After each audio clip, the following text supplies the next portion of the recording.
bonsoir cher public. Alors vous ne regardez pas la télé, heureusement que vous êtes sur TVL, parce qu'ici on va parler pour de vrai. On va pas faire semblant comme les médias qui étaient là à se dire est-ce qu'on va dire que Jack Lang il est allé dans les soirées pédocriminelles de chez Jeffrey Epstein? Non, c'était des dîners avec Woody Allen, ça n'a rien à voir. Et d'ailleurs moi j'y suis allé, c'était super sympa. Il y avait des petites verrines avec des petites crevettes dedans, c'était très bon. Et je vois pas de quoi c'est le problème. Non vraiment. Scoop, je suis allé chez Epstein. Non, je suis allé dans l'immeuble d'Epstein. Et j'ai pas pu rentrer. Après qu'il ait été arrêté et qu'on s'est dit, il y a quand même un truc qui se passe avenue Foch. On va pas parler que de ça ce soir. On va parler aussi de dignité humaine, de vérité, d'engagement politique avec notre invité Jean-Frédéric Poisson. Bonsoir. Bonsoir. Président de VIA, le Parti chrétien-démocrate. Vous êtes depuis longtemps en politique, mais pas vraiment de la politique qui passe à la télé. Hein. J'ai un peu de mal, et depuis que j'ai eu le malheur sur le plateau d'une chaîne d'information réputée de droitière, de dire à l'été 2021 que l'Agence nationale de sûreté du médicament déclarait que 13 personnes étaient mortes de l'administration du vaccin Covid, je n'ai plus jamais été invité sur cette chaîne. Ah oui. Il y a des choses à pas dire, il y a des choses à pas dire. On va en parler, Taisez-vous, Jean-Frédéric Poisson, ne dites pas trop de choses. On a dit vérité. Cette émission est censurée, évidemment, comme toutes les émissions du PAF. Non, justement, on va en parler, évidemment. Mais avant d'en parler, on en a un qui trépigne, c'est Nicolas qui veut faire son édito, bien entendu. Allez, go.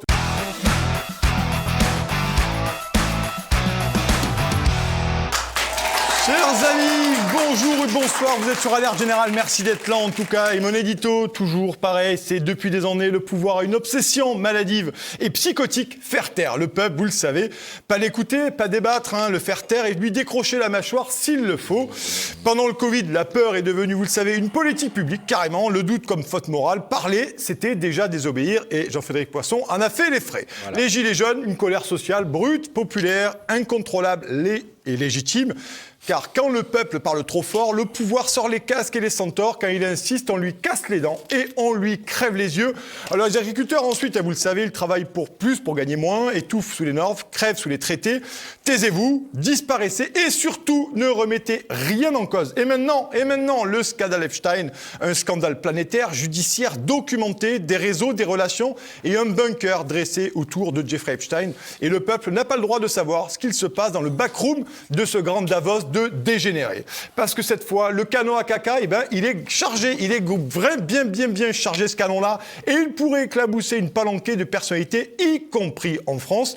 Des noms circulent, des fréquentations qui gênent, Alexis en a parlé, des silences qui deviennent trop longs. Les verrines étaient très bonnes. Eh bien oui, et les crevettes aussi d'ailleurs. Je vois pas où est le problème. Et surtout des fact-checkers, on leur fait des bisous à nos amis les fact-checkers, qui bafouillent de haine. Alors on panique, on disqualifie. Tu poses des questions complotistes, tu relis des faits publics, agents étrangers de Poutine. Tu refuses d'avaler la version du pouvoir extrême droite. 3 étiquettes pour éviter tant bien que mal de déclencher la foudre. Et pendant ce temps à Bruxelles, la machine avance sans trembler, sous la houlette de Ursula von der Leyen, impératrice hors sol, spécialiste des textos supprimés et des gros conflits d'intérêts. On installe le contrôle numérique permanent, DSA, filtrage algorithmique, surveillance de masse feutrée, officiellement pour protéger, en réalité pour dézinguer toutes les voix discordantes. X dérange parce que ça parle trop, parce que ça ne respecte pas le protocole, parce que ça ne demande pas l'autorisation. En fait, leur projet est clair, une démocratie sans peuple et un débat sans opposants. Mais ils ont mal calculé, les amis. Plein d'espoir pour nous. Les Français ne sont pas un peuple docile, ce sont des Gaulois réfractaires, Dixit Choupinet Ier, des râleurs congénitaux, des spécialistes du refus quand tout est décidé sans eux. Ah oui, alors oui, il y a ceux qui ont choisi Koh-Lanta plutôt que la politique, les journaux People, le bingo Pipo plutôt que l'information, et Ikea plutôt que la souveraineté. Ceux-là ont échangé la citoyenneté contre le confort en kit et leur étagère Billy, ou leur robot cuiseur de chez Lidl, mais en fait, on ne peut plus rien pour eux. Mais les autres sont là, bouillants, pressurés, dépouillés. Ils voient leur liberté rognée, leurs paroles méprisées, leur intelligence insultée et leur vie brisée. Le pouvoir croit que le peuple est dangereux quand il crie. Il se trompe en réalité, le peuple devient incontrôlable quand il comprend, et à force de vouloir tout censurer, messieurs, dames, il fabrique exactement ce qu'il redoute, un peuple qui n'attend plus la permission de dire non et qui viendra récupérer son pognon, et ça, aucun algorithme ne pourra jamais l'effacer, messieurs, dames.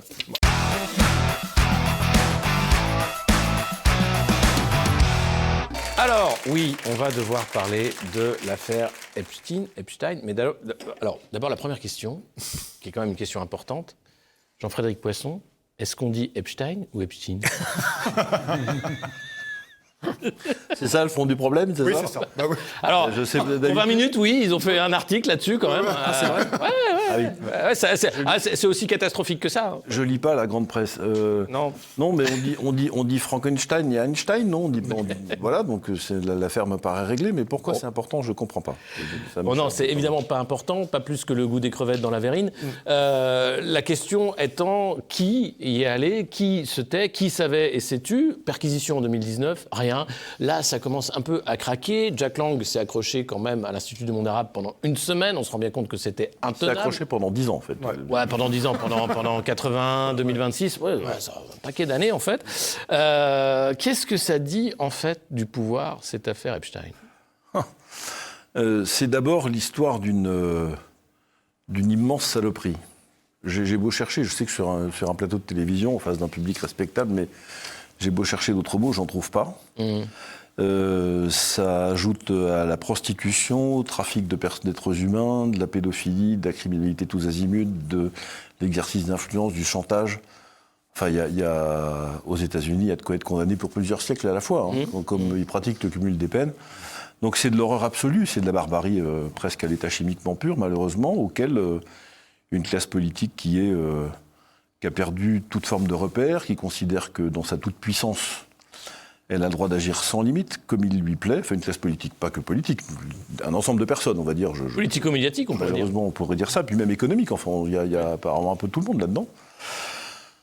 Voilà, c'est un peu l'image des gouvernants modernes où effectivement tout est permis parce qu'on a le pouvoir et que, comme on n'a pas de limite et qu'on a décidé que c'était l'être humain qui était l'ordonnateur, le détenteur et le définisseur, si j'ose dire, de l'ordre du bien et du mal, ben on fait ce qu'on veut. Parce qu'on est intouchable et que de toute façon, qu'est-ce qui peut nous arriver? Ce qui n'est pas prévu, c'est que, jamais d'ailleurs, c'est que comme je dis de temps en temps, le mensonge prend l'ascenseur quand la vérité monte par l'escalier, mais ils finissent toujours par arriver au même endroit, ils se battent sur le toit et c'est la vérité qui gagne. Donc c'est ce qu'on est en train de voir. Et petit à petit... Là, on est sur le toit. Les choses sortiront. Ah, oui, ça commence, oui, on a mis au moins un pied. On a ouvert la porte, qui donne, vous savez, sur le... Voilà, ça y est, là, ça y est. Donc on commence à voir un peu tout ça. Et puis on voit qu'effectivement, c'est un réseau international qui a des ramifications partout. Ouais. On se demande si les services de renseignement des grands États ne sont pas mêlés à ça. On voit qu'il y a des discours économiques de premier plan qui sont mouillés dans cette affaire. Il y a des photos qui circulent. Aux États-Unis, on commence à déclassifier les trucs. Enfin, c'est parti. Là, c'est parti. Et si j'ai bien compris, les deux parlementaires américains qui sont sortis des locaux du FBI là, il y a quelques Thomas jours, Massie et... il y en a un des deux, je crois, qui a déclaré qu'il se demandait pourquoi la CIA avait fait caviarder une demi-douzaine de noms au moins dans les trucs. Mais voilà. Donc on n'est encore pas dans la transparence totale, mais petit à petit, les fact-checkers, les vrais que nous sommes, et vous deux plus que moi, vont faire leur travail et puis on finira par... au moins identifier les coupables. Est-ce qu'ils sont condamnés? C'est une autre affaire. Oui, c'est encore autre chose. Il n'y a pas de retour en arrière possible, Jean-Frédéric, là-dessus? Le retour en arrière? Le retour en arrière par rapport à ce scandale planétaire, c'est-à-dire que là, on a passé un cran par rapport à ça. C'est que ça va être compliqué quand même, parce que là, franchement, en plus, c'est pas comme de la fraude fiscale ou de l'abus de bien social, si vous voulez. C'est la fraude fiscale, l'abus de bien social, c'est pas bien. Ouais. Enfin, ça tue personne. C'est mal, mais enfin, c'est pas comme de tuer des enfants. Vous comprenez, c'est pas le même ordre. Là, ça provoque chez les gens, enfin, ceux à qui j'en parle ces jours-ci, quel que soit le regard qu'ils portent là-dessus, d'une forme de dégoût. Enfin, il y a quelque chose de... On peut pas laisser ça impuni, c'est pas possible. L'ABS, la fraude, c'est pas bien, mais bon... Il y en a beaucoup qui passent à travers, pour le coup, y compris parfois les contribuables français eux-mêmes, même modestes. Là, c'est pas pareil. Là, je pense qu'on est dans l'horreur, on est au niveau des plus grands scandales de l'humanité. En plus, le côté comment dire, bling-bling, si j'ose dire, au pire sens du terme, ajoute à la volonté de revanche, d'une certaine manière, de gens, des peuples qui considèrent qu'ils ont été floués, là aussi, une fois de plus. Sans compter que... tout ça est lié avec beaucoup d'autres sujets aussi, on va voir émerger. C'est lié avec les filières de passeurs pour les enfants migrants, c'est lié avec les mineurs isolés, il y a tout un tas de trucs comme ça qui vont j'espère, affleurer. J'entendais certains de mes collègues expliquer, mes anciens collègues parlementaires dire qu'il faut absolument une commission d'enquête parlementaire. Non, il faut que la justice se saisisse directement. La commission d'enquête parlementaire, elle n'a pas les moyens d'investiguer comme un juge d'instruction ou la police ou Mais la ça permet de gendarmerie. faire du bruit médiatique aussi. Oui, mais d'entretenir le bruit médiatique. bien entendu. Mais le mieux, ce serait quand même que... Si les juges nous écoutent, nous la regardent, justice, éventuellement, ils peuvent travailler. Il y a eu une perquisition en 2019 de l'appartement parisien de Il y a eu un Jeffrey truc, Epstein. Mais... ça fait que... Ouais, il y a un truc. Hein, ouais. Ça fait que 7 ans, il ne faut pas s'impatienter, Alexis. C'est vrai, c'est vrai. Enfin, Ça ne fait on que ne va 7 pas ans. s'énerver pour 7 ans quand même C'est vrai. On va d'inaction. attendre 70 ans, c'est vrai. C'est ça. Et notre invité qu'on n'a pas encore présenté, Patrice Magneron, présidente de IDNF. Bonsoir, merci d'être là, en tout cas. Patrice. Merci pour votre invitation. Ben, avec plaisir. Qu'est-ce que un truc à apporter par rapport, une analyse par rapport à cette affaire Epstein Bien dont sûr, parle Jean-Frédéric Poisson. beaucoup de dégoût, bien sûr. On s'aperçoit, c'est comme ça que moi j'ai interprété un petit peu la chose, parce que des affaires de pédocriminalité, il en existe, il en a existé dans le passé, il en existera certainement dans le futur. La nature humaine, certainement. Mais là, ce qui est d'autant plus frappant, c'est qu'il y a un mélange de tous les pouvoirs et qui sont bien conscients de leur puissance et qui s'entendent ils se serrent les coudes, quoi. Ils s'entendent pour que les choses ne sortent pas, pour qu'ils puissent continuer à verser dans leurs intérêts. Si on définit un peu l'état profond comme étant cette relation entre on va dire l'État, donc le monde politique, une forme de mafia, et puis toutes ces multinationales aussi qui ont des intérêts économiques, la grande finance, on s'aperçoit qu'il y a eu à un moment donné une concomitance là de tous ces pouvoirs et que ces pouvoirs sont tombés dans le j'allais dire le graveleux, enfin c'est beaucoup plus que ça, c'est La criminalité, ouais. Dans l'horreur. dans le sordide et donc il est temps bien évidemment d'y mettre un terme. Après j'ai plein de questions. Si vous voulez, il y a eu 3 millions de documents qui ont été c'est ça, environ. Donc il va falloir quand même les expurger, il va falloir les analyser. Ça prend du temps, même si on sait qu'aujourd'hui on a des outils informatiques bien pratiques. Il va falloir quand même du temps. Il va falloir démêler le vrai du faux, de savoir ceux qui sont là uniquement par hasard parce que ils avaient correspondu avec Epstein, et puis ceux qui ont vraiment participé à ce genre de choses. Donc ça va prendre du temps. La justice va devoir passer. Et on n'aura pas, j'imagine, les éléments tout de suite. Mais pourquoi ça sort maintenant ? C'est une des premières questions qui m'interpelle. On s'approche des midterms aux États-Unis, donc quelles sont les relations d'intérêt ? Il y a toujours des relations d'intérêt. C'est ça. Donc j'attends de voir ce qui va se passer. En tout cas, j'ai qu'une hâte quand même, c'est que bien évidemment les coupables soient poursuivis et soient plus que sévèrement condamnés, puisqu'on ne peut pas laisser faire ce genre de choses. Tout de même, il y a quand même un minimum de valeur à défendre. Ouais. Est-ce que... Jean-Frédéric ? Oui, un petit appendice à propos de choses qui m'a vraiment presque choqué. Pourtant, je n'ai passé là, je dirais l'autre, mais l'espèce de courage a posteriori de la presse française dans le traitement de la situation personnelle de Jack Lang. C'est génial. Parce que tout ce qui sort maintenant était su déjà depuis longtemps. Les restaurateurs qui avaient des notes de frais, enfin des notes non remboursées, etc. Tout ça sont des choses qu'ils savaient, qui étaient documentées, qui étaient presque publiques. Les caisses du ministère de la Culture... Voilà, c'est ça. Le fait d'aller dans le musée du Louvre, éventuellement, aller prendre dans le trésor, ce sont des choses qui ont circulé, ça aussi. Donc des tas de choses, on ne prête qu'aux riches, comme dit l'autre. Donc même comme disent les Italiens, si ça c'est pas vrai, c'était bien trouvé. Donc les turpitudes personnelles de M. Lang depuis maintenant 45 ans étaient connues de tout le monde. Il y avait de quoi se faire allumer tous les matins dans la presse, y compris de son opposition à lui. Après tout, d'autres ne se gênent pas. Et là, personne ne dit rien.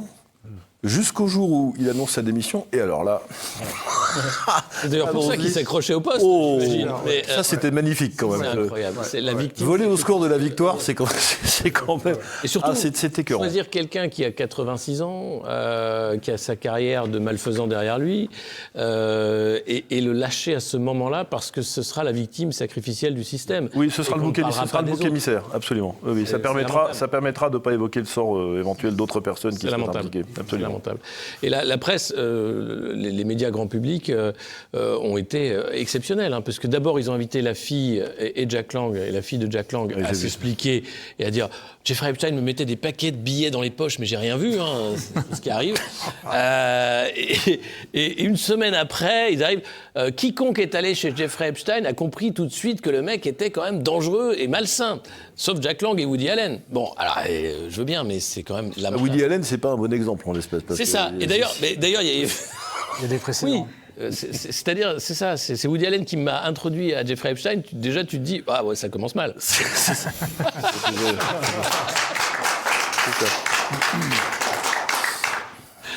Allez, on passe maintenant à la seconde séquence, chers amis, vous le connaissez maintenant, ça s'appelle le grand déballage. Allez, immédiatement.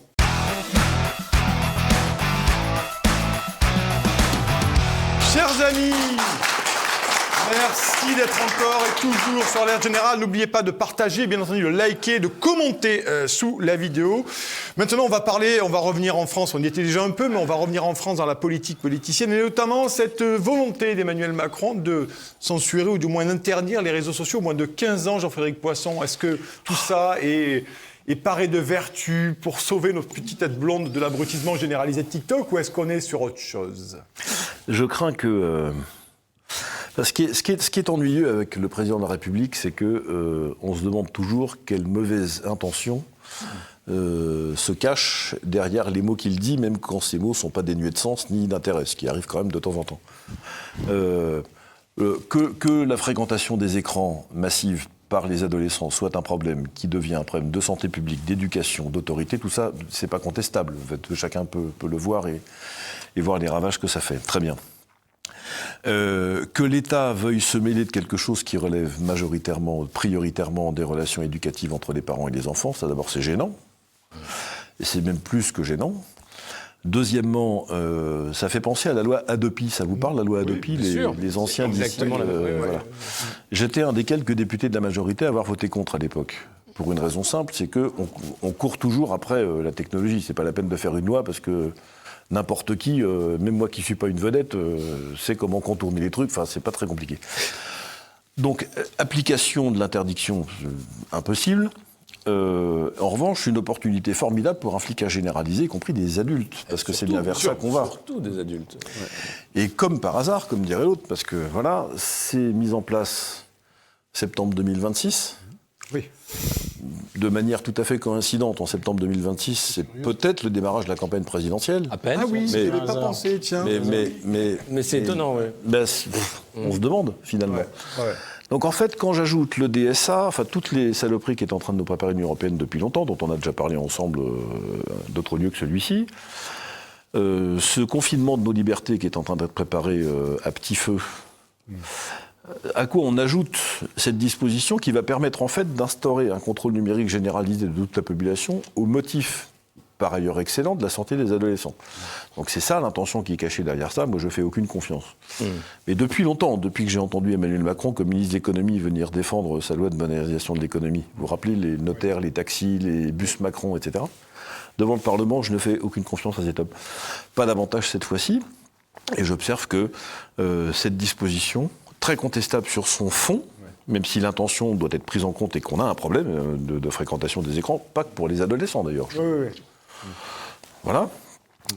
Ça cache quelque chose qui relève de l'instauration d'une société du contrôle généralisé dont les néolibéraux ont besoin pour assurer la marchandisation de toutes choses et le triomphe du commerce et de l'argent sur toutes les autres réalités sociales. C'est pas difficile. C'est une chose qui est vieille comme... Parce que là, on voit qu'on a affaire à ces réseaux sociaux qui sont des vecteurs de cette pensée néolibérale aussi, et néoconservatrice. L'idée de dire qu'on va censurer certains pour la santé des plus jeunes pose question aussi de dire... Bon, vous voulez censurer, ok, on a compris. Vous voulez fliquer surtout. Moi, ce qui m'inquiète, c'est le fait de vouloir faire tomber le pseudonymat, l'anonymat, et arriver à lier des comptes sur Internet à des identités réelles. Et ça, c'est pas seulement la France, puisqu'on a vu ça en Espagne, on a vu ça en Grande-Bretagne, l'Allemagne va nous suivre, en Australie, et on sent bien que c'est une opération coordonnée de réduction des libertés, encore une fois, sous couvert, bien sûr, du bien-être des populations. Au sortir de Davos, le World Economic Economic Forum, où tous les Soros Boys, visiblement, se sont dit, bon, faut aller vite parce qu'on a perdu la confiance. On la retrouvera pas, évidemment. Non. En revanche, ce qu'on peut faire, c'est leur faire fermer leur gueule aux gueux. Oui, c'est ça. Les régimes totalitaires torturent les gens, non pas pour leur faire peur, ni leur faire mal, mais pour les faire taire. Les dictatures s'installent dans le silence de leurs opposants, qu'ils soient volontaires ou provoqués. Et donc, évidemment, le fait, quand on ajoute censure et flicage, je suis de votre avis, c'est tout à fait l'opération de surveillance généralisée, ou cette tentation, en tout cas, à laquelle on assiste. Ah, plus qu'une tentation, c'est un programme. Vous avez raison, programme. À quoi on ajoute l'identité numérique, la monnaie numérique et tout ça, enfin, on va se retrouver dans une espèce de carcan. Oui. Dont il sera très difficile de sortir. Alors je sais bien, j'ai lu comme tout le monde 84 d'Orwell, Globalia de Ruffin, etc., des romans qui disent que même les systèmes les plus totalitaires laissent des échappatoires pour en sortir. Mais enfin, si on pouvait se passer de ce genre de torture, ce serait beaucoup mieux. Ce que je me demande, mais c'est pas la seule question sur laquelle je me pose cette question, sur ces interrogations. Que va-t-il falloir pour que les Français se rendent compte, enfin, de ce qui leur arrive pour de vrai ? Qu'est-ce qu'il faut ? Ça, c'est la vraie question. Oui. Qu'est-ce qu'il faut ? On finit par se demander, enfin, ça suffit pas. Il y a tout, là, quand même. Ouais. Mais ce qui est intéressant, Jean-Frédéric, là-dessus, je me permets de rebondir, c'est-à-dire qu'on sent bien la fébrilité de l'oligarchie, notamment française. Oui. À partir du moment où on veut une censure sous couvert de protéger les jeunes, des machins, ça veut dire qu'à un moment donné, les réseaux sociaux sont une caisse de résonance pour une population de plus en plus nombreuse qui commence à en avoir plein ses chaussettes, pour pas dire autre chose, et qui est en train de rugir dans l'Internet, comme on disait avant. Mais bien sûr, mais d'ailleurs, notre présence ici, le travail que vous faites par ailleurs chacun de votre côté, avec des audiences qui, même si elles sont ralenties, tordues, compressées, splittées, etc., j'entendais l'autre jour les chiffres des audiences des journaux télévisés de 20 heures de TF1 et France 2. Ça a été divisé par 2 en 10 ans. Pourquoi ? Parce que les gens vont regarder ailleurs. Donc on voit bien que tout ça est en train de s'effriter. Vous avez raison. D'ailleurs, c'est parce que ça s'effrite que M. Macron vient de nommer Mme de Montchalin à la Cour des comptes, qui va certainement nommer le secrétaire général de l'Élysée à la tête de la Banque de France dans les temps qui viennent, et que petit à petit, la caste verrouille. Et je comprends, de par ce fait, la psyché révolutionnaire qui dit, mais bon, on est le 16 du mois, je suis au bout de ma vie, on est 2 à travailler, j'y arrive pas, j'élève mes enfants honnêtement, je vole rien à personne, je fais tout ce qu'on me dit, je suis sage, je vois tous ces types qui s'engraissent, qui profitent du truc sur mon dos, Qui font la leçon. je vote, ça sert à rien, je vote pas, ça sert à rien, je manifeste ou non, ça sert à rien, je crie ou pas, ça sert à rien, je fais grève ou non, ça sert à rien. Qu'est-ce que vous voulez qu'il reste à part leur casser la gueule ? Enfin, il y a un moment, c'est une citation. Parce que voilà, j'allais y venir. Alors pourquoi continuer de faire de la politique comme vous le faites ? Mais parce que dans le fait de faire de la politique, il y a la responsabilité de dire ce que je viens de dire.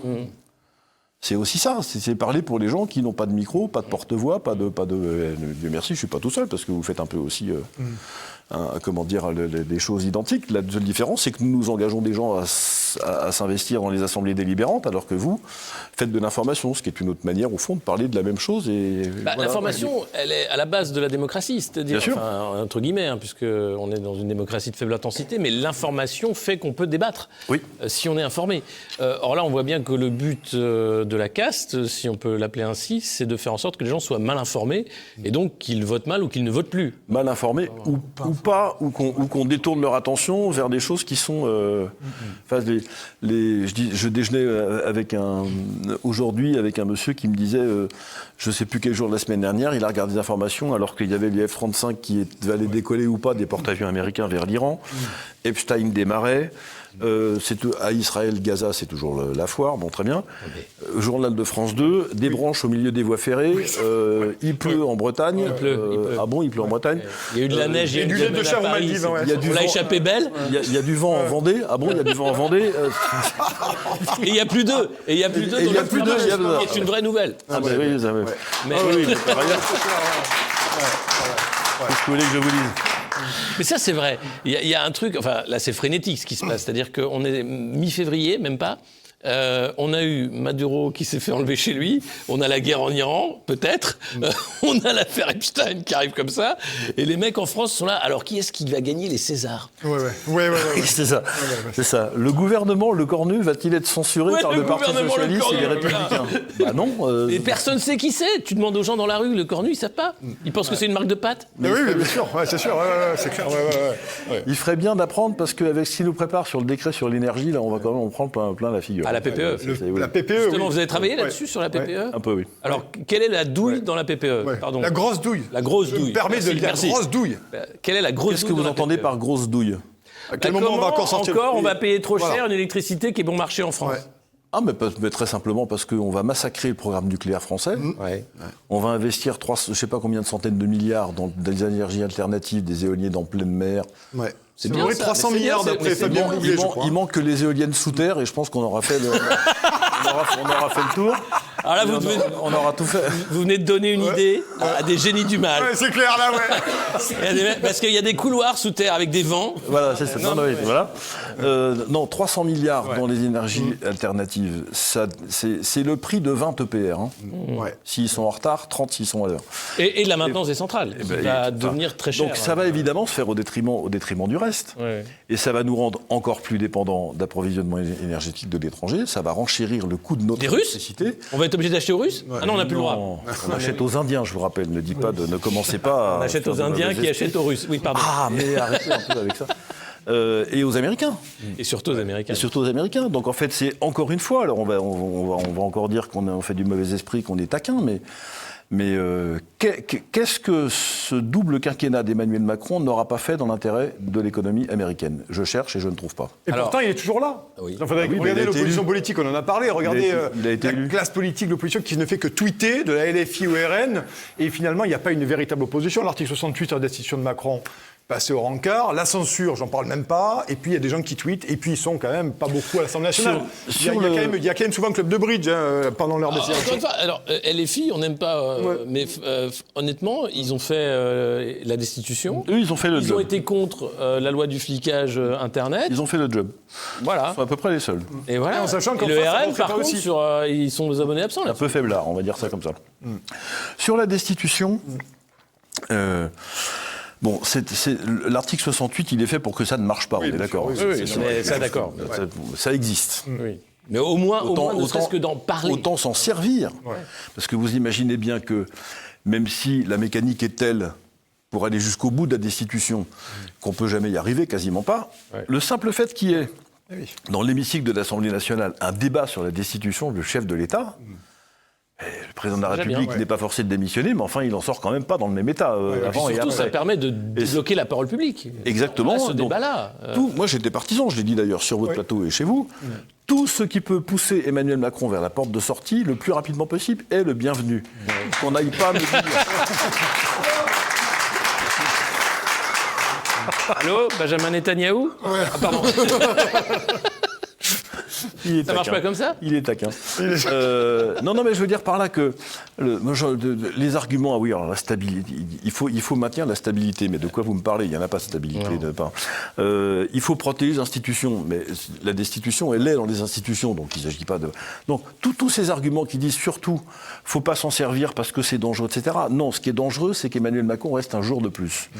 La seule satisfaction que j'ai, c'est quand il dit « je travaillerai jusqu'au dernier quart d'heure », alors j'espère qu'il s'arrêtera un quart d'heure avant la fin. C'est la seule Il y a juste un quart d'heure. c'est même pas sûr. C'est même pas sûr. Le temps de faire sa valise. Non, c'est une catastrophe. Là, à la fin de la semaine, vendredi, il y a la conférence de sécurité de Munich où Macron va faire un discours attendu, où il va sans doute vendre la dissuasion nucléaire française à l'Europe. Et ça relève de la haute cour de justice. Ça, c'est de la est-ce qu'on peut l'attaquer pour haute trahison, justement là-dessus ? Alors, il faudrait engager la procédure une fois qu'il sera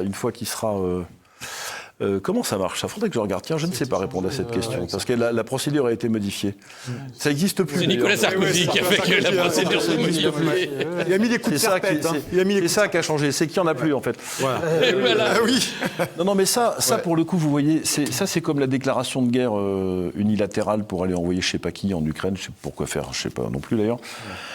Ça, c'est Défendre nos quelque chose valeurs. qui pourrait faire passer du côté obscur de la force des gens qui, pour l'instant, se tiennent un peu tranquilles, un peu à carreau. Par exemple, les Républicains du Sénat, qui étaient très remontés contre l'idée d'engager la destitution, alors qu'à l'Assemblée nationale, ils étaient plutôt pas favorables, mais enfin un peu moins défavorables, on va dire ça. Voilà. Là, pour le coup, ce genre de truc, pour ceux qui sont attachés, et il en reste quand même un petit peu, à la souveraineté nationale et en tout cas sur le plan militaire, ça c'est quelque chose qui peut déplacer vraiment des trucs. Et c'est dans ce sens qu'il faut travailler. Je pense que à l'approche des élections municipales, si j'ai quelques mauvaises idées à donner à nos auditeurs, si jamais, par malheur pour nous, Macron devait avancer cette idée d'un partage de notre dissuasion nucléaire, avec l'Allemagne en plus, pardonnez-moi, mais... On aura la réponse vendredi. Mais... Voilà. Moi qui suis franc-comtois, ça me donne des souvenirs, la frontière. Les années sombres. Voilà, exactement. C'est Belfort, vous savez, il s'est passé des trucs là-bas. Il faut absolument que les citoyens français saisissent leur maire pour leur dire, maintenant, monsieur le maire, il faut que vous disiez à vos sénateurs que vous allez réélire pour moitié en septembre prochain. Il y a une campagne sénatoriale en septembre prochain. Il faut que vous leur disiez que maintenant, la destitution, c'est parti. Il n'est pas question que la France perde l'usage exclusif de sa dissuasion nucléaire. On n'a pas payé des trucs, encore une fois. On s'est fait avoir sur l'électricité, on ne va pas en plus se faire avoir sur la bombe nucléaire. Mais pour boucler avec le dossier Epstein, il y a des mails en fait qui ont été échangés où Epstein explique que Macron, qui vient d'être élu président de la République française, a des ambitions pour être leader de l'Europe et pourquoi pas leader du monde. Donc clairement, ce que fait Emmanuel Macron aujourd'hui, c'est préparer son après, c'est-à-dire remplacer Ursula von der Leyen et faire une commission européenne politique et devenir le maltraitant, non pas seulement du peuple français, mais de tous les peuples européens. Le ciel nous en préserve, mais il faudrait pour ça que survienne en 2027, en France, un authentique changement politique, c'est-à-dire vraiment une élection et un projet de rupture. Et là, j'ai des doutes. Bon, je ne demande qu'une chose, c'est que ces doutes soient dissipés dans l'année qui vient. Ce n'est pas une position de principe, ni une volonté de ma part. Mais au fond, redresser le pays, ça veut dire prendre 6 ou 7 grandes décisions qui ont une caractéristique commune, c'est que chacune de ces décisions consiste à aller se fâcher avec quelqu'un qui a beaucoup de pouvoir. Washington, Bruxelles, les lobbies LGBT, quelques syndicats, la haute fonction publique, les banques. Il y a 2-3 trucs, il va falloir rentrer un peu dans... Ça fait beaucoup, c'est bon, mais ça fait beaucoup. Et le problème de notre pays, pour l'instant, c'est que ceux qui sont prêts à se fâcher ne sont pas prêts d'accéder au pouvoir, alors que ceux qui sont prêts d'accéder au pouvoir ne sont pas prêts à se fâcher. C'est sûr, bravo, c'est pas mal du tout. C'est ça notre problème. Alors, c'est pas irrémédiable. Non. Parce que si on fait une alliance entre ceux qui sont prêts à se fâcher et ceux qui ne sont pas prêts à se fâcher, c'est-à-dire ceux qui ne sont pas prêts à se fâcher gèrent les affaires courantes, ceux qui sont prêts à se fâcher, c'est les grenadiers voltigeurs, le 13e RDP, enfin des gens qui sont les fâcheux, comme disaient les fâcheux, voilà. Et puis on se répartit. Et puis il y a moyen de se répartir la tâche, c'est pas impossible. Mais faudrait-il encore que les partis, je parle de mon camp, c'est-à-dire le camp des gens qui aiment la France et qui soient de droite ou de gauche, d'ailleurs, pour moi ça n'a pas d'importance, au moins qu'ils soient prêts à travailler ensemble à ce genre de projet de rupture. Bien sûr, Et on devrait être en train de le faire déjà. Ben oui. Il y a beaucoup de retard qui a été pris là-dessus. Ça se fait pas entre les 2 tours de la présidentielle, cette affaire. C'est un peu plus long que ça. Donc voilà, c'est ce que je ne vois pas. Vous êtes d'accord avec ce... Oui, beaucoup de choses ont été dites et j'y souscris pleinement, 200%. Je reviendrai juste sur ce que vous disiez tout à l'heure, sur le fait que le public se détournait de l'audience des médias mainstream et regardait peut-être autre chose. Moi, ce qui me fait peur, c'est qu'ils se sont vraiment détournés de la chose politique et je les sens plutôt absents, endormis. Et ça, malheureusement... alors... Des émissions comme celle-là ou d'autres permettent de réveiller et éveiller les consciences. Mais enfin, j'allais dire, c'est quand même encore trop peu. Et pour revenir à vos derniers propos, oui, bien sûr, il faudrait qu'on ait des leaders qui soient capables de se fâcher, qui aient le courage, tout simplement. Il faut aussi à un moment donné avoir un peu de courage politique et puis surtout d'accepter les responsabilités pour lesquelles on a été élu. Or, j'ai pas l'impression qu'aujourd'hui, on ait beaucoup de personnes qui, par exemple, soient devenues députées et acceptent en fait cette responsabilité. Ça, c'est vrai. Il y a quand même un petit problème à ce niveau-là. Alors d'ailleurs, en 2 mots, on a quand même depuis des années, pour des raisons purement démagogiques, affaibli en fait l'Assemblée nationale aussi, parce que on a, elle s'est affaiblie toute seule, je pense. Mais elle s'est affaiblie, oui, bien sûr. Peut-être que d'ailleurs le retour, ça avait été évoqué à un moment donné avec Bayrou, le retour comment dire, au cumul des mandats, maire, député, pourrait permettre justement que ce local puisse communiquer avec le national, ce qui n'existe plus aujourd'hui, puisqu'en fin de compte, on a une situation qui est un peu paradoxale, parce qu'on a des maires qui, eux, pour le coup, ont la responsabilité, ça, ils sont bien obligés de l'avoir, ils sont corvéables 24 heures sur 24, 7 jours sur 7, et ils peuvent se retrouver devant un tribunal pour une modique somme, et eux, ils sont vraiment au plus près ils sont en proximité avec les gens, et puis d'un autre côté, on a ce début d'élite de députés. Alors on va parler de ces députés, mais je suis tenu de répondre. Bonjour, bonsoir. Ouais.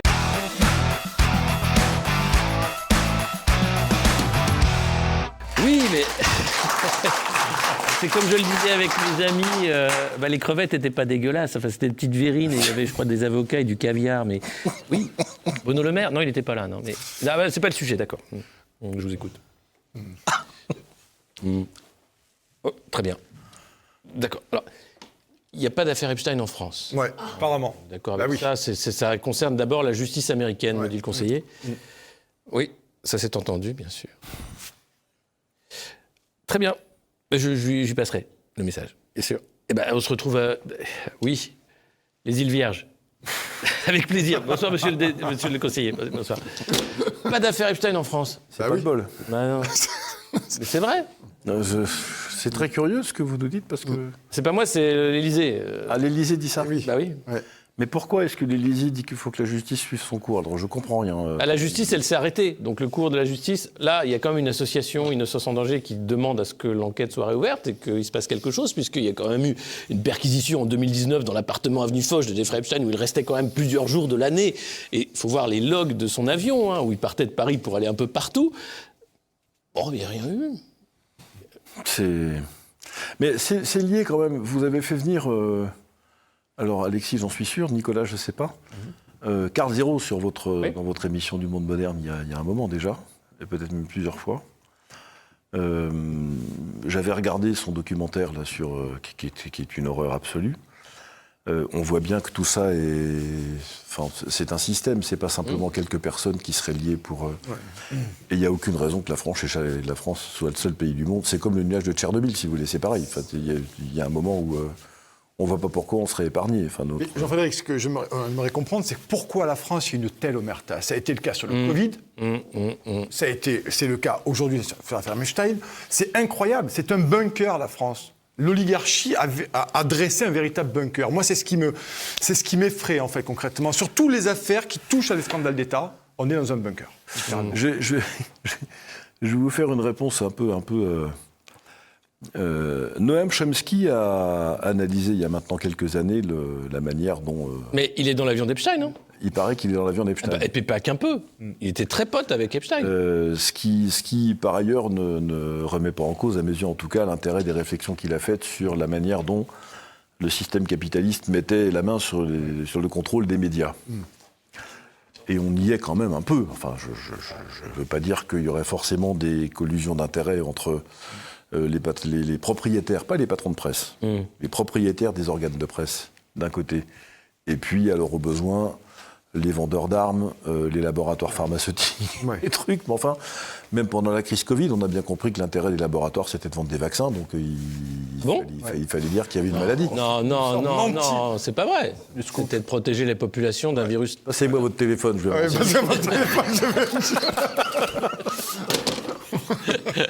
Donc on a bien compris ça.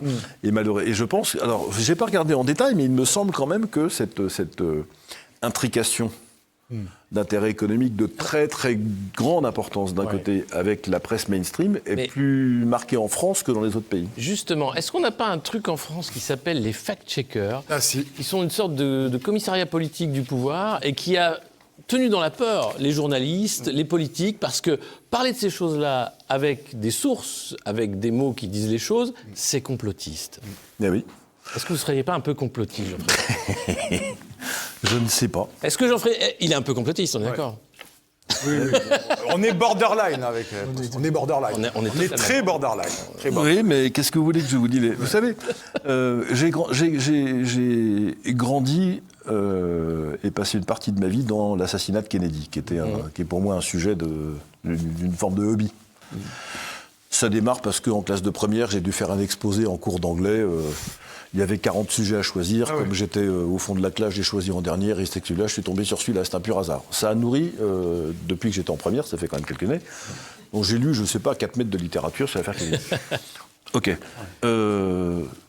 On a traité de complotistes les gens qui, depuis le début, disaient non, il n'y a pas qu'un tireur. Il y en a au moins 2, peut-être 3. Il faut voir comment ils ont été traités. Oui. D'ailleurs, on a à peu près inventé ce mot.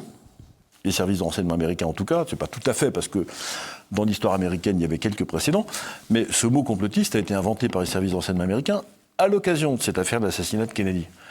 Et bien les complotistes d'hier, mes chers amis, sont ceux qui ont raison aujourd'hui. Car il est à peu près avéré maintenant qu'il n'y avait pas qu'un seul tireur, mais 2. D'ailleurs, le Congrès américain l'a reconnu lui-même dans 2 commissions d'enquête officielles dans les années 70 et 90.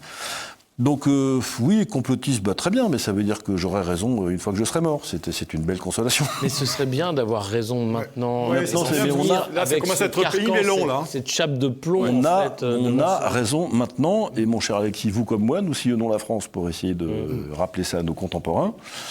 Et on va continuer de le faire, même si ça nous prend du temps et des moyens, etc. Mais c'est notre devoir, donc voilà. Après, les Français font ce qu'ils veulent, que voulez-vous que je vous dise. On peut pas être c'est comme le dit Nicolas, on est dans le bunker, et c'est vrai qu'il y a beaucoup de gens qui ne se rendent pas compte de l'épaisseur des murs de béton. Oui, on va... Et la déflagration de la grenade, qui est dans le bunker. C'est la grande évasion, vous savez, on va creuser la petite cuillère, et puis on va finir par en sortir. Ou la grande vadrouille. C'est l'abbé Faria dans le conte de Monte Cristo. Le problème, c'est que c'est le gouvernement de la 7e compagnie. Allez, on passe maintenant, chers amis, à l'heure des comptes.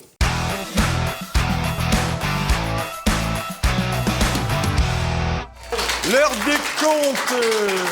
On va vous diffuser 2 séquences, notamment de ce qu'on a trouvé du meilleur des réseaux sociaux et notamment de X. Et on va les commenter ensemble pour voir un peu, notamment sur la première, où part une partie de vos impôts. Je vous assure, il faut regarder cette séquence parce que même nous, en la regardant, on n'y a pas cru. Eh bien, on va vous la diffuser. On en discute après avec nos invités.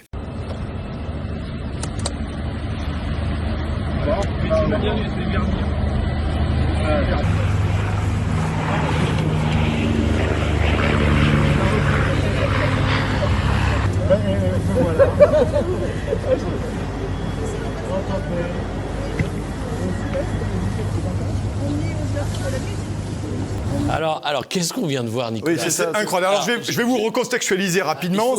C'est Jean-Noël Poirier. Pas le Jean-Noël que vous connaissez, pas Jean-Noël Barrot. Non, en fait, c'est Jean-Noël Poirier qui, ce vendredi 6 février, a pris ses fonctions de consul général de France à Nuuk, au Groenland. Il y a 27 Français qui habitent là-bas. Donc, on vient d'ouvrir un consulat. Voilà, donc Jean-Noël, il est tout content. Il arrive avec ses délégations et il arrive comme ça, avec les moon boots, dans la neige, pour aller représenter la France.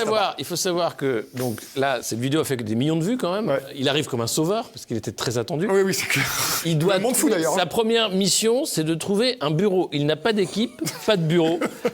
Macron ne vient pas. Jean-Noël Barrot, l'autre Jean-Noël, a dit qu'il viendrait, mais il ne sait pas trop quand. Voilà.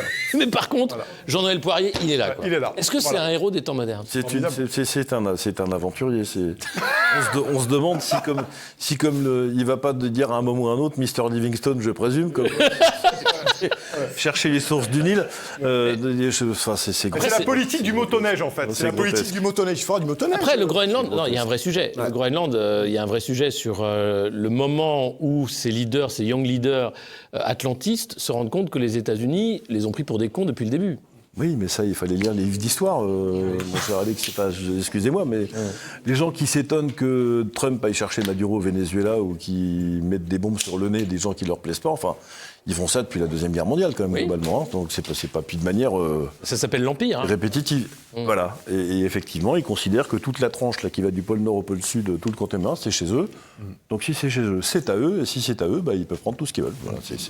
C'est pas bien, hein, mais ils font ça tout le temps. Alors, est-ce qu'ils prennent tout ce qu'ils veulent ou est-ce que super Emmanuel Macron, avec ses lunettes d'aviateur, for sure, a réussi, avec son discours à Davos qui servait à rien, à faire revirer de bord Trump et à gagner quand même? Parce que si on écoute la presse du bunker, il a gagné. C'est le héros même de l'Occident libre face à Trump, le méchant. Oui, enfin... Il faut faire attention aux virements et revirements du président américain, parce que c'est sa manière d'être et c'est même sa manière de faire. De faire, surtout. C'est une vraie négociation de promoteur immobilier, pour le coup, probablement.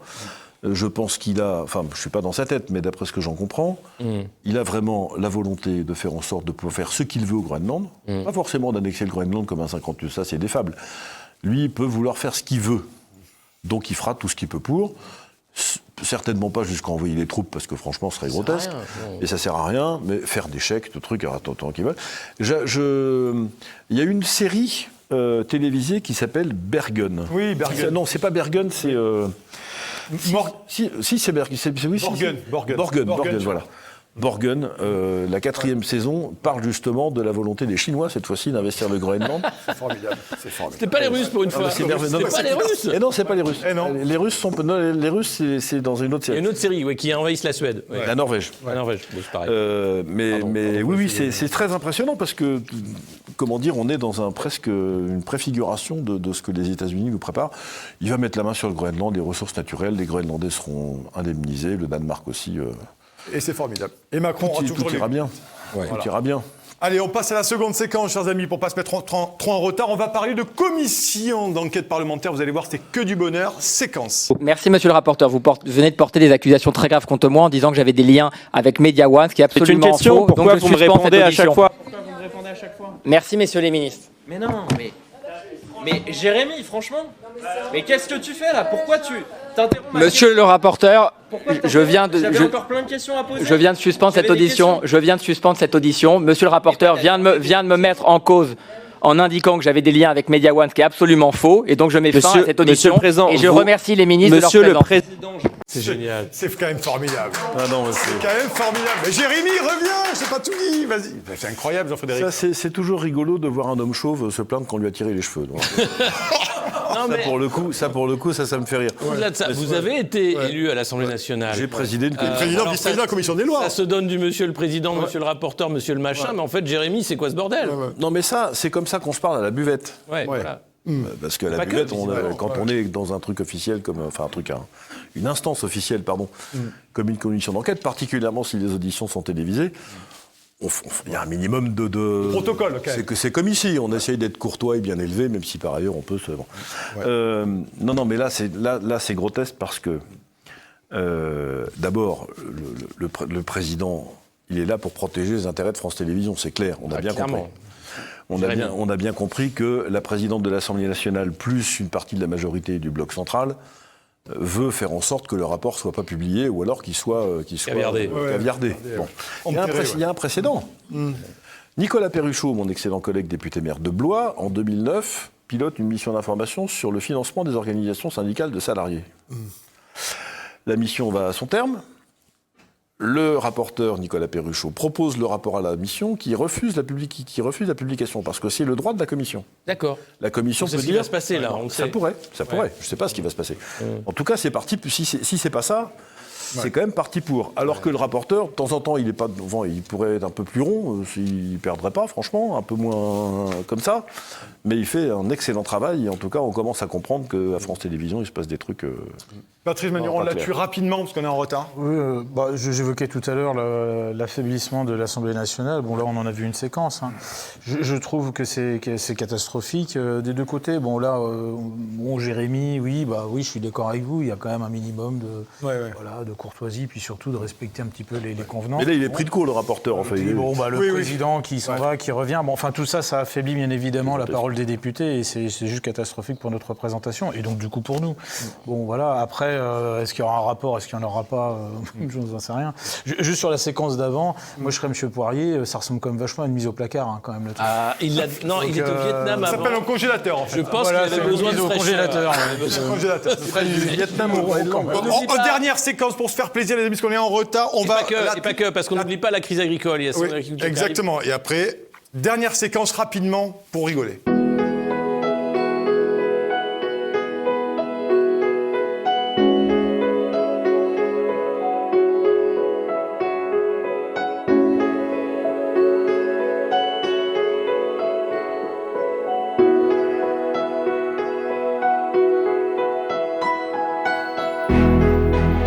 Mais même les vaches peuvent pas l'emplâtrer. Même les vaches. Incroyable, c'est même ça. les vaches peuvent pas l'emplâtrer. Après, il y a ce sens animal. Hein.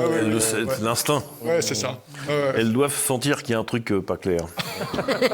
Le cheval, il y avait la même vidéo avec un cheval qui date de quelques mois, et c'est la même chose. Hein. Il va se planquer au fond du box. C'est assez dingue. Le mec arrive, fait coucou. Ah On aurait aimé que les électeurs en fissent autant. Exactement. Visiblement, l'humain n'a pas ce sens animal. Hein. Non, ça manque d'instinct parfois. Ouais, ça manque l'être beaucoup humain. d'instinct. Hein. Ouais, Il faut travailler l'instinct. d'accord. Il faut le travailler, l'instinct. Exactement. Cher Nicolas, c'est l'heure de la Minute Mystery. Renier, il va falloir se draper, se mouler dans des vêtements qui ne sont pas les nôtres, mais c'est tellement plaisant, mon cher même temps, Alexis. c'est C'est vrai, tellement plaisant.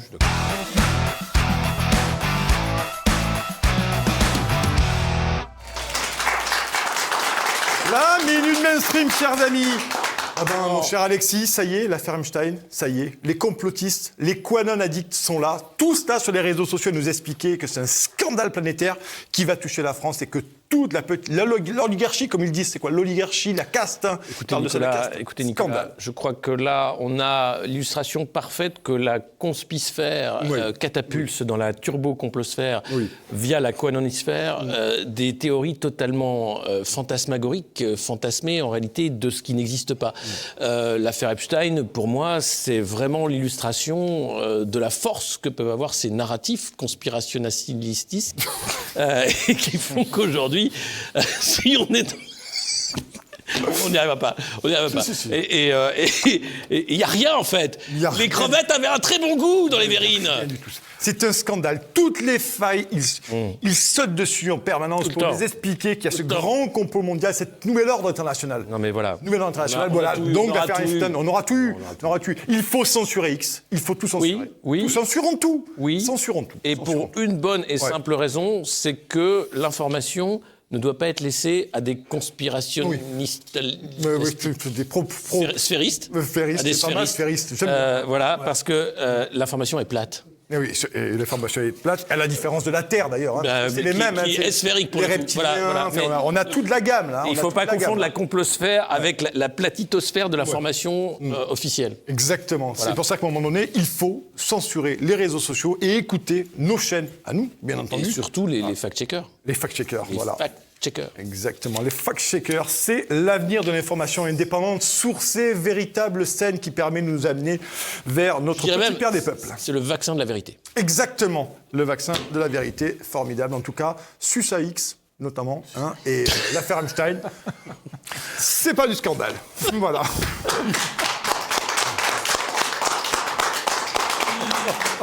Et ben voilà. Eh ben, C'est la fin de l'émission, mesdames, messieurs. Est-ce que vous avez passé un bon moment ? Oui. Est-ce que vous, derrière votre écran, vous avez passé un bon moment ? Si c'est le cas, n'hésitez pas à mettre un petit pouce, à suivre TVL, bien sûr, et à vous informer, comme vous le faites, de manière totalement conspirationnisphérique, en allant sur des médias qui ne sont pas des médias d'oligarques, qui sont des médias indépendants, qui comptent sur vous pour continuer à faire ce boulot-là dans une année 2026 qui sera une année de combat, parce que je crois que l'information va être un des enjeux capitaux, en fait, de cette année. Merci beaucoup. C'est la fin de cette alerte générale. on s'est régalé une nouvelle fois. Et on se retrouve dans 15 jours, évidemment. Bien entendu. Salut à tous. Bien entendu. Et merci à nos invités. Jean-Frédéric Poisson. Merci à vous. Merci d'être là. Merci beaucoup.